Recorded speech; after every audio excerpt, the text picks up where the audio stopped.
আল্লাহ আমার রব, এই রবি আমার সব। দামে দামে তন মনে তারি অনুভব। তোমার দুনিয়াতে আমি যেদিকে তাকাই, অথই নিয়ামতে ডুবে আছি সবাই। পাক পাখালির গানে শুনি তসবি কলরব, তসবি কলরব। আল্লাহ আমার রব, এই রবি আমার সব। আসসালামু আলাইকুম, আলহামদুলিল্লাহ, আসসালাতু ওয়াসসালাম আলা রাসুলিল্লাহ। প্রিয় দর্শক, আপনারা যারা দেশে আছেন প্রবাসে, সবাইকে জানাই অনেক অনেক প্রীতি ও শুভেচ্ছা। শুরু হলো অ্যান্টিবায়োটিক এবং লাভ হলো নিবেদিত অনুষ্ঠান আপনার জিজ্ঞাসা। আপনাদের সাথে আছি আমি জয়নুল আবেদিন আজাদ, আর আপনাদের প্রশ্নের জিজ্ঞাসার জবাব দিচ্ছেন বিশিষ্ট আলেম ডক্টর মোহাম্মদ সাইফুল্লাহ। আসসালামু আলাইকুম ওরহমতুল্লাহি ওয়া বারাকাতুহু। প্রিয় দর্শক, চলুন তাহলে জিজ্ঞাসার জগতে। শুরুতে একটি ইমেল পাঠিয়েছেন মোহাম্মদ আনোয়ার হোসেন। লিখেছেন, পরীক্ষাতে নকল করে পাশ করা কি বৈধ? ইসলাম এ বিষয়ে কি বলে? ধন্যবাদ, খুবই গুরুত্বপূর্ণ প্রশ্ন করেছেন। না, নকল করা হারাম। মান গাশশানা ফালাইসা মিন্না। রাসূলুল্লাহ সাল্লাল্লাহু আলাইহি ওয়াসাল্লাম হাদিসের মধ্যে বলেন, যে নকল করলো, আমাদের সাথে প্রতারণার আশ্রয় গ্রহণ করলো, ফালাইসা মিন্না, সে আমার দলভুক্ত হতে পারবে না। ইসলামী শরীয়তের মধ্যে সকল প্রকার তাজউর হচ্ছে নকল করা, মিথ্যার আশ্রয় গ্রহণ করা, প্রতারণার আশ্রয় গ্রহণ করা। ইসলামী শরীয়তের মধ্যে এই সকল প্রকার কাজ হারাম। সুতরাং যিনি নকলের কাজ করবেন, মানে এখানেই প্রতারণা আশ্রয় গ্রহণ করবেন, তিনি তো গোটা জীবনই প্রতারণা করবেন। প্রশ্নই আসে না যে ইসলাম এই ধরনের কাজকে অনুমোদন দিতে পারে। আপনারা লিখেছেন, জাল সনদ বানিয়ে কেউ যদি কোনো সরকারি কিংবা আধা সরকারি প্রাইভেট অফিসে চাকুরি করেন, সেটা কী ধরনের শাস্তিযোগ্য হতে পারে ইসলামে? ইসলামের শাস্তির আগে তার এই অপরাধটি ভয়ঙ্কর অপরাধ। তাকে এই ধরনের চাকরিতে বহাল রাখা, এটি তার জন্য বহাল রাখা মোটেও জায়েজ নেই। যদি প্রমাণিত হয়, অবশ্যই তাকে মানে চাকরির ল অনুযায়ী তাকে শাস্তি দেওয়া অপরিহার্য। 2 নম্বর হচ্ছে, যদি কেউ এই কাজ করে থাকেন, তিনি সাথে সাথেই সেই চাকরি থেকে নিজেকে অব্যাহতি দেবেন। এটা তার তওবা হচ্ছে, এখানে তিনি তওবা করতে হবে এখান থেকে। আর মানে এই ধরনের চাকরি করা তার জন্য হারাম। তার কারণ হচ্ছে, মানে তিনি যেহেতু যার উপর ভিত্তি করে তিনি দাঁড়িয়ে আছেন, সেটাই হারাম কাজ। মানে চাকরি করতেছেন অথচ সার্টিফিকেটই নেই, এই ধারণা করার কোনো সুযোগ নেই। তাই এই ধরনের চাকরি তিনি কন্টিনিউ করবেন না, তওবা করবেন। ইসলামী শরীয়তে তার এই কাজগুলো কোনো সন্দেহ নেই, এগুলো হারাম হবে। আরও লিখেছেন, মোরগ ঠিক ফজরের আজানের সময় ডাক দেয়, এতে কি একথা বোঝায় মোরগ ফেরেশতা দেখে নাকি অন্য কিছু? মোরগ ফেরেশতা দেখে বলেই তো ফজরের আজানের সময় ডাক দিয়ে থাকে। ফজরের তাহাজ্জুদের আজানের সময় ডাক দেয়, আবার ফজরের যখন শবে সাদেক উদিত হয় তখনও মোরগ ডাক দিয়ে থাকে। 2 সময় মোরগগুলো ডাক দিয়ে থাকে। এটা আমরা খুব ভালো করে খেয়াল করতে হবে, জানতে হবে। মানে যে সময় লোকেরা সলাতের জন্য ডাকবে, তখন তাদেরকে আহ্বান করা হয় থাকে। সলাত হচ্ছে কিন্তু সলাতুল লাইল, তাহাজ্জুদের নামাজ, এটাকে সলাত বলা হয় থাকে। আর সলাতু খায়রু মিনান নাওম, মানে ওই সলাত ঘুম থেকে উত্তম কোনটা? এটা রাতের সলাত, যেটা এটা ফরজ সালাত। তো উত্তমের প্রশ্নে ফরজ সালাত তো বাধ্যতামূলক। ফরজ সালাতে যেটা অবশ্যই উঠতে হবে, খুব ভালো করে খেয়াল রাখতে হবে। এই জন্য ওই মোরগের কাজ দেখেন, মানে আল্লাহ তাআলার, মানে এভাবে আল্লাহ সুবহানাহু ওয়া তাআলা তাকে ইনফর্ম করে রেখেছেন, যখনই মানে শেষ রাত, মানে তাহাজ্জুদের সময় ঘনিয়ে আসে, তখনই সে মানে ডাক দেয় প্রথমে। সেখানে ডাক হয় কম। খুব ভালো করে আমি বিভিন্ন সময় এটা গবেষণা করেছি, মানে এই জন্য বলছি যে আমি ব্যক্তিগতভাবে এই গবেষণা করেছি। সে সময় খুব বেশি ডাক দেয় না, কম ডাক দেয়, কারণ সবাই উঠবে না এই জন্য। তাহাজ্জুদের সময়? হ্যাঁ। আর যখন ফজরের সময় ফেরেশতারা উঠে যায় এবং আসে, ফেরেশতাদের তাআকুব হয়ে থাকে, শিফটিং হয়ে থাকে, আসা যাওয়া হয়ে থাকে। ফেরেশতা একটু গ্রুপ অব্যাহতি পায়, দায়িত্ব থেকে আরো গ্রুপ আসেন। জি, তখন অনেক বেশি ডাক দেয়। তখন প্রায় 20 থেকে 25 বার কোথাও কোথাও আমি গণে দেখেছি যে 20 থেকে 25 বার ডাক দিতে আমি শুনেছি। তখন অনেক ডাক দেয়, কারণ তখন ফজরের মানে ওয়াক্ত পরিপূর্ণরূপে হয়ে গেছে, তখন আর ইমানদার ব্যক্তি শুয়ে থাকার কোনো সুযোগ নেই। ফেরেশতা দেখেন এই মর্মে রাসূলুল্লাহ সাল্লাল্লাহু আলাইহি ওয়াসাল্লাম একটি হাদিস রয়েছে, শেখ মোহাম্মদ নাসিরুদ্দিন আলবানী রাহমাতুল্লাহ এই হাদিসটাকে সহিহ বলেছেন, যেটা ইবনে মাজাহ তার সুনানের মধ্যে বর্ণনা করেছেন। আমরা খুবই গুরুত্বপূর্ণ, খুবই মজার, খুবই জীবনঘনিষ্ঠ বিষয় সম্পর্কে জানলাম।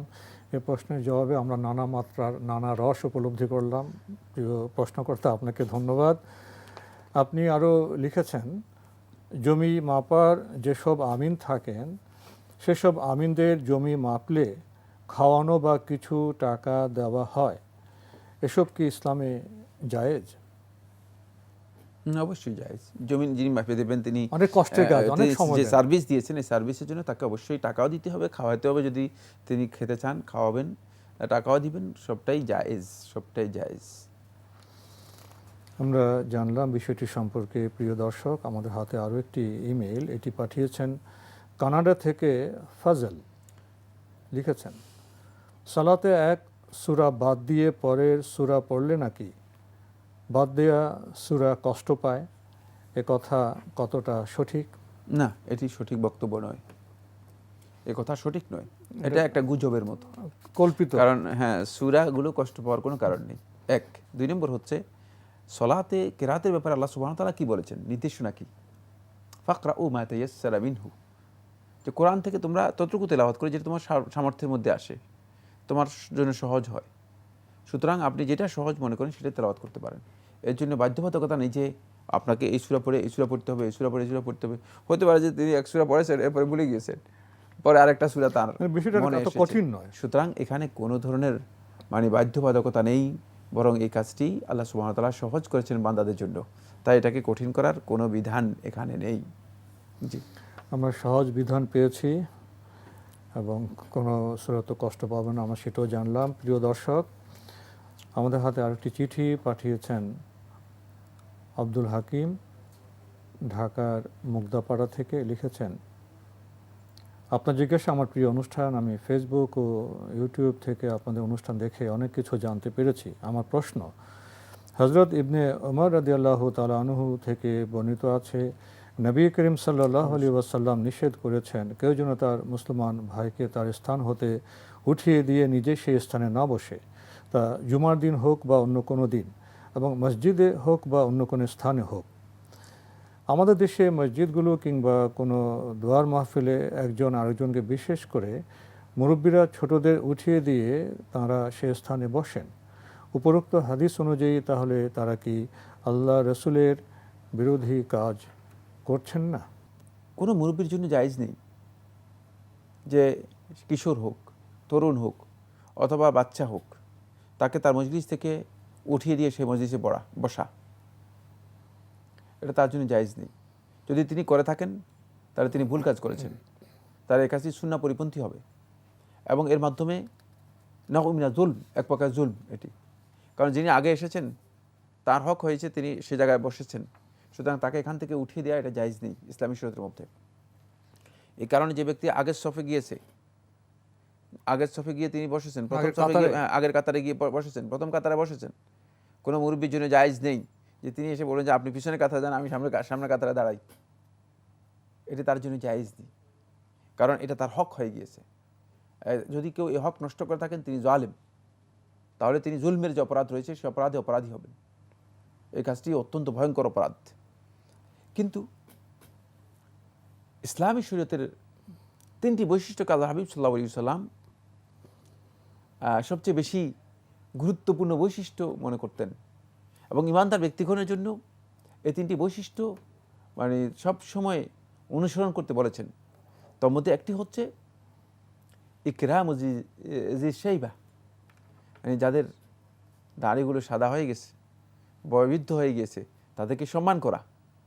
এখন মজলিসের মধ্যে যদি কোনো মুরব্বী ব্যক্তি আসে, তাহলে কোনো তরুণ, কোনো যুবক, কোনো কিশোর বসে আছেন, আদবের পরিপন্থী হচ্ছে সে ব্যক্তি মানে এই লোককে বসতে দিবেন না, যে মুরব্বী আপনি দাঁড়িয়ে থাকেন আর নিজে বসে থাকবেন।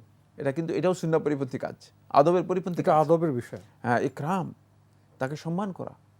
কারণ রাসূলুল্লাহ সাল্লাল্লাহু আলাইহি ওয়াসাল্লাম বয়স্ক ব্যক্তিদেরকে দেখতে সম্মান করতেন আল্লাহ নবী সাল্লাল্লাহু আলাইহি ওয়াসাল্লাম। আস্তে থেকে উঠে গিয়ে তাকে ইস্তেকবাল করে স্বাগত জানিয়ে নিয়ে আসা। হ্যাঁ, সাহাবীদের মধ্যে যারা অনেক বেশি বয়োবৃদ্ধ ছিলেন, মানে আল্লাহ নবী সাল্লাল্লাহু আলাইহি ওয়াসাল্লাম তাদেরকে দেখলে সম্মান করতেন, সম্মানের বিষয় ছিল। তো এবং এই সম্মানের বিষয়টা ইমানদারদের জন্য মৌলিক একটি নীতিমালা হিসেবে ঘোষণা করে দিয়ে গেছেন। তাই এখানে বিধান হচ্ছে যেটা, সেটা হলো এই মানে যুবক অথবা তরুণ অথবা বাচ্চা, তাদেরকে আমরা এই আদব দিতে হবে, তাদেরকে আদব এই শিষ্টাচার শেখাতে হবে। যখন কোনো মুরব্বী আসবে তখন সে নিজেই উঠে গিয়ে মুরব্বীকে বসতে দেবে সেখানে, ওনাকে তুলতে হবে না। হ্যাঁ, না তুলতে হবে না, সেই মুরব্বীকে সেখানে বসতে দিবে, মুরব্বী উঠাবে না। বসতে দিলে যেটা হবে সেটা হচ্ছে এর মাধ্যমে সে মুরব্বীর সম্মান করার যে মর্যাদা সেটাও লাভ করলো, আর ওই স্থানে বসার যে মর্যাদা সেই মর্যাদাও সে লাভ করলো। সুতরাং এটি তার জন্য বড় ফজিলতের বিষয়। অবশ্যই শিষ্টাচার পালন করলো, শিষ্টাচার পালন করলো, নবী সাল্লাল্লাহু আলাইহি ওয়াসাল্লামের সুন্নাহ অনুসরণ করলো। কিন্তু কোনো সন্দেহ নেই, আপনি যে বক্তব্যটি দিয়েছেন সেই বক্তব্যের মধ্যে একটা জিনিস হাইড করে গেছেন, যেটা আমি পরে বললাম। এটা হাইড করার কোনো সুযোগ নেই, কারণ আমরা আমাদের সন্তানদেরকে, আমাদের আগামী প্রজন্মকে এই শিষ্টাচার শিখাতে হবে। সেটা হচ্ছে এই বয়োবৃদ্ধ যারা আছেন, সম্মানী যারা আছেন, যাদের দাড়িগুলো সাদা হয়ে গেছে, তাদেরকে সম্মান করা এটা ইসলামের দৃষ্টিভঙ্গির সাথে একেবারেই গুরুত্বপূর্ণ বিষয়। নবী সাল্লাল্লাহু আলাইহি ওয়াসাল্লাম এটি শিক্ষা দিয়ে গেছেন। তাই এটা তাদেরকে শিক্ষা দিলে তাহলে আর এখানে মুরব্বী এসে তাদেরকে উঠানোর প্রয়োজন হতো না।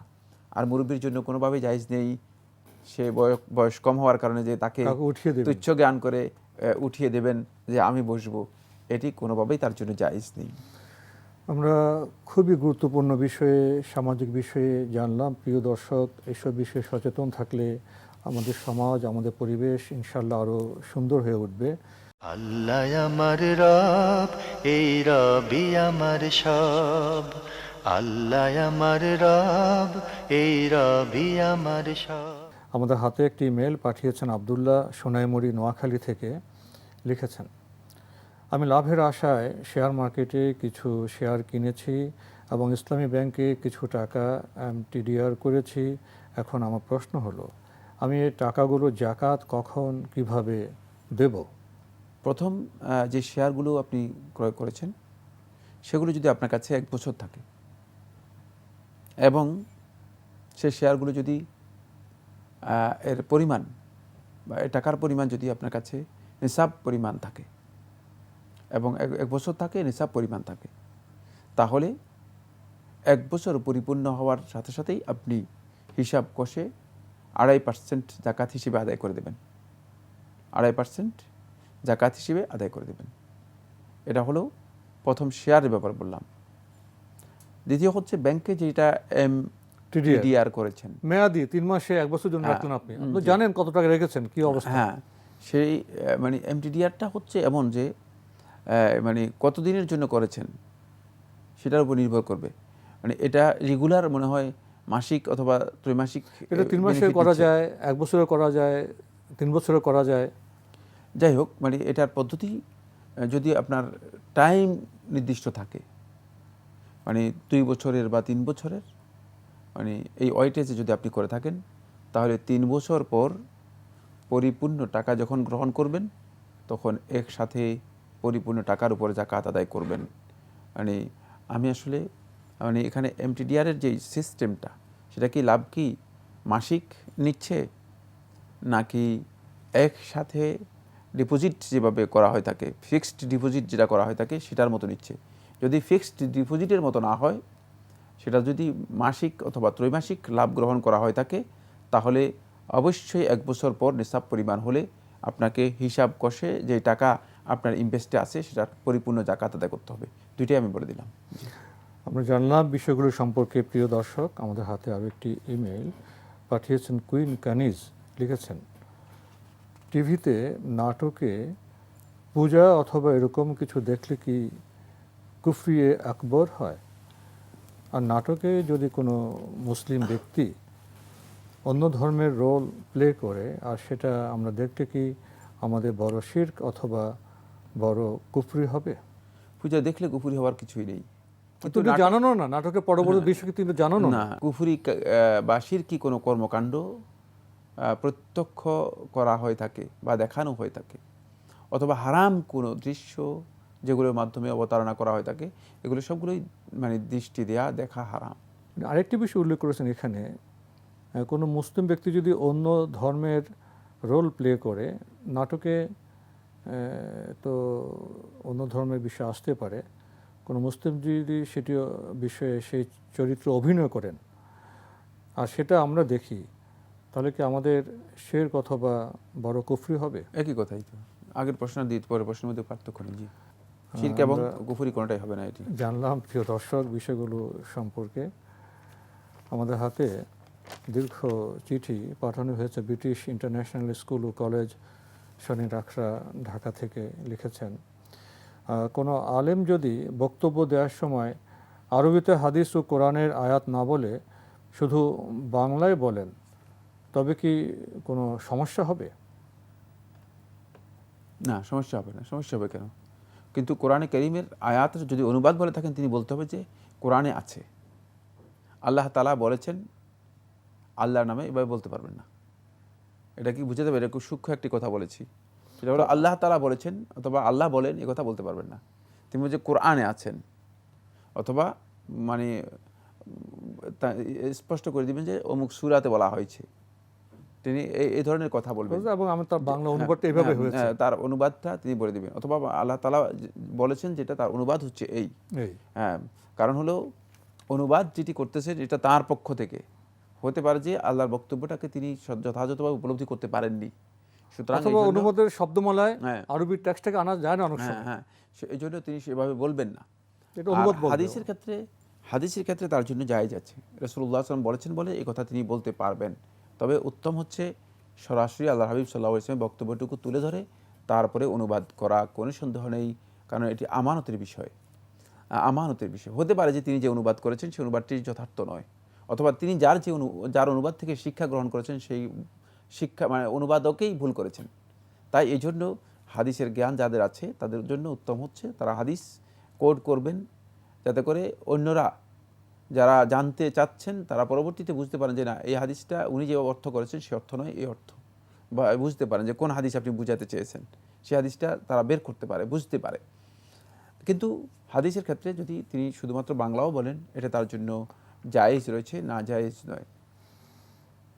আরও লিখেছেন, কোনো খাবার খাওয়ার সময় কেউ নজর দিলে ওই খাবার খেলে পেটে ব্যথা ও অন্যান্য অসুস্থতা হতে পারে, এমন আকীদা কি শুদ্ধ?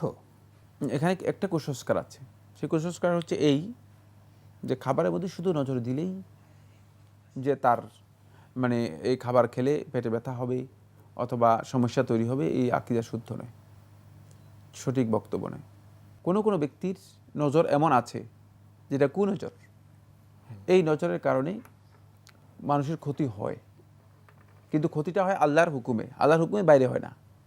এইটা যদি কেউ মনে করে থাকেন যে যদি মানে দৃষ্টি বা কুনজরের মাধ্যমে, কুদৃষ্টির মাধ্যমে যদি মানে কারো কুদৃষ্টি পড়ে, তাহলে খাবার খেলে পেটে ব্যথা করে আর আল্লাহর হুকুমে সে ব্যথা হয়ে থাকে, তাহলে এই আকীদা যথার্থ। দুইটার মধ্যে পার্থক্য হচ্ছে এই জায়গায় যে প্রথমেই মনে করা হচ্ছে যে কোনো ধরনের দৃষ্টি দিলেই খাবারের, কুসংস্কার হচ্ছে এই জায়গায় যে কোনো ধরনের দৃষ্টি দিলেই খাবারের মধ্যে যে এই খাবার খেলে পেটে ব্যথা হয়ে যাবে, না, এই বক্তব্য সঠিক নয়। কিন্তু সবার দৃষ্টি সমান নয়, কিছু কিছু দৃষ্টি আছে যেটাকে রাসূলুল্লাহ সাল্লাল্লাহু আলাইহি ওয়াসাল্লাম বলেছেন যে এই দৃষ্টিগুলো মানুষদের ক্ষতি করে, ক্ষতির কারণ হয়, সেটা হচ্ছে কুদৃষ্টি। এই ধরনের বদনজর, যেটাকে বদনজর মানে উর্দুতে বলা হয়ে থাকে বা ফার্সিতে বলা থাকে কুদৃষ্টি বা বদনজর। এই ধরনের কুদৃষ্টি যেটা আছে, সেই কুদৃষ্টি যদি কারো কোনো খাবারের মধ্যে পতিত হয়, তাহলে এটি ক্ষতির সম্ভাবনা রাখে, আল্লাহর হুকুম হলে ক্ষতিও হতে পারে। এই আকীদাটুকু শুদ্ধ। তো আজকে আমাদের এখানে শেষ করতে হচ্ছে। আপনাকে অনেক ধন্যবাদ। আপনাকে অশেষ ধন্যবাদ। প্রিয় দর্শক, আমরা দেখছিলাম অ্যান্টিভি আয়োজিত এবং লাভ হলো নিবেদিত অনুষ্ঠান। আপনার জিজ্ঞাসা, আমাদের অনুষ্ঠান আপনারা অ্যান্টিভি অনলাইনেও দেখতে পারবেন। ভিজিট করুন www.antibd.com। এছাড়া ইউটিউবে এবং আমাদের ভেরিফাইড ফেসবুক পেজে অনুষ্ঠান দেখতে পারবেন। আজকে শেষে এসে আমরা খাবার খাওয়া, নজর, বদ নজর, এইসব বিষয়ে প্রশ্ন পেলাম। এইসব বিষয়ে তো আমরা দোয়া করে থাকি যেন বদ নজর থেকে মহান আল্লাহ আমাদের রক্ষা করেন। এই জীবন আসলে খুব সহজ নয়, তাই আমাদের মন্দ বিষয় থেকে সতর্ক থাকতে হবে এবং সাথে সাথে মহান আল্লাহর কাছে আমাদের প্রার্থনা করতে হবে, দোয়া করতে হবে যেন আমরা ক্ষতি থেকে বাঁচতে পারি। চিঠি লিখুন, প্রশ্ন পাঠান আমাদের ঠিকানায়। পরিচালক আপনার জিজ্ঞাসা, এনটিভি, বিএসসিসি ভবন, 7ম তলা, 102 কাজী নজরুল ইসলাম এভিনিউ, কারওয়ান বাজার, ঢাকা 1215। আপনারা ইমেলও করতে পারেন। আমাদের ইমেল অ্যাড্রেস আপনার জিজ্ঞাসা @ntvbd.com। প্রিয় দর্শক, মহান আল্লাহ আমাদের সবাইকে নিরাপদে রাখুন, রাখুন শান্তিতে। আসসালামু আলাইকুম। আল্লাহ আমার রব, এই রবি আমার সব, দামে দামে তুন মনে তারি অনুভব। আল্লাহ আমার রব, এই রবি আমার সব।